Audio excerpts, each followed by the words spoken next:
In Gaza, the ceasefire seems to be holding, but Hamas has recalled 7,000 fighters to reassert control over areas of Gaza recently vacated by Israeli troops.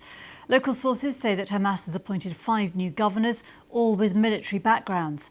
Meanwhile, President Trump is expected in the region as Israel awaits the release of all the hostages. Well, this is the scene in Gaza where returns are taking place of people who drive back or walk back to where their homes have been.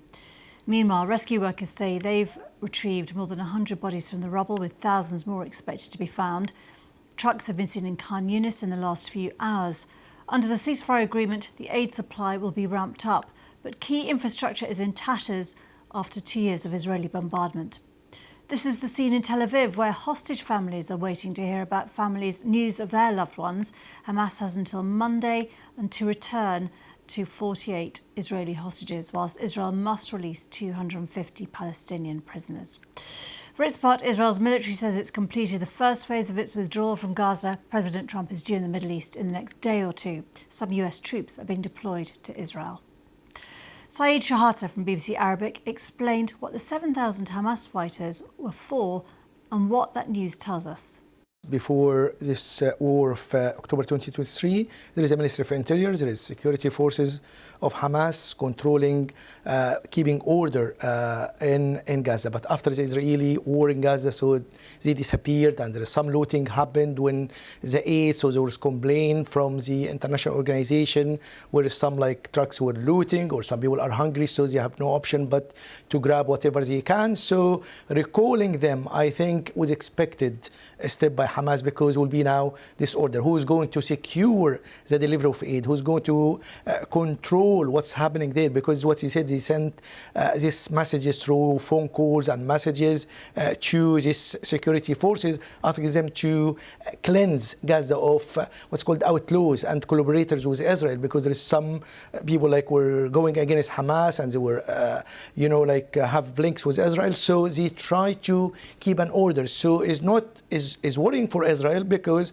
Hamas is still there. So Hamas is weakened, but Hamas still has its security forces, it has its fighters. Only about, according to some reports, 10,000 of Hamas fighters were killed. So it's less than about more than 67,000 were killed in Gaza. So about only 15% of the people were killed from Hamas, but the majority are civilians. So recalling the security forces, about 7,000, it's a sign of Hamas is still there.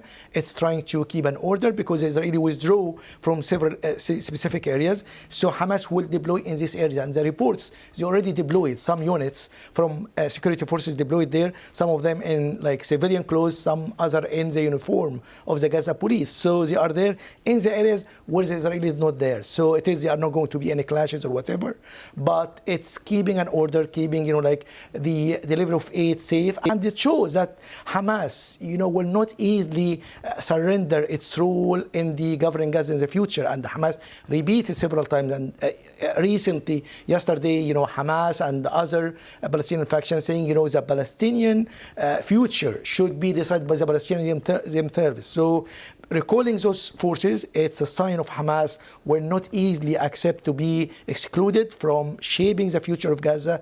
In addition of that, they are against what's called the stabilization force, which will be overseeing the security in Gaza until a Palestinian or a state will be established there, or a government, because also will be transitional governing body governed by the Board of Peace, and is composed of a committee of Palestinian technocrats. So all of that put some pressure and concern about the future of this deal, or the future of Mr. Trump plan. Will it carry on after the first stage or not? Because the sticking point, and it shows again, recalling the security forces means Hamas is still there.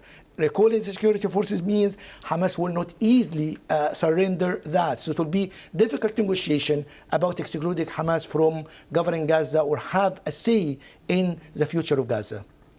Just very, very briefly, we are expecting Donald Trump in the region, aren't we, with this exchange? Does what we've heard in the last hour or so, impact how the ceasefire is rolling out?